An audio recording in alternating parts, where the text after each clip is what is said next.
Update کیجیے گا۔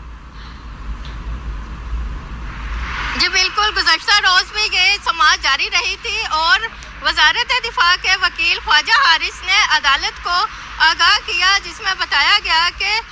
Police کی FIA ہے اور آرمی ایکٹ کے تحت جو بینچ ہے اس میں چارج شیٹ کیسے لگتی ہے، جبکہ عدالت کی جانب سے استفسار کیا گیا کہ عدالتی ایکٹ کے حوالے سے، آرمی ایکٹ کے حوالے سے چارج فریم کا ہونا ضروری ہے۔ اس وقت تک الزام کیسے ثابت ہوگا جب تک آرمی ایکٹ کے تحت چارج فریم نہیں ہوگا، جس میں عدالت کو بتایا گیا کہ آرمی ایکٹ اور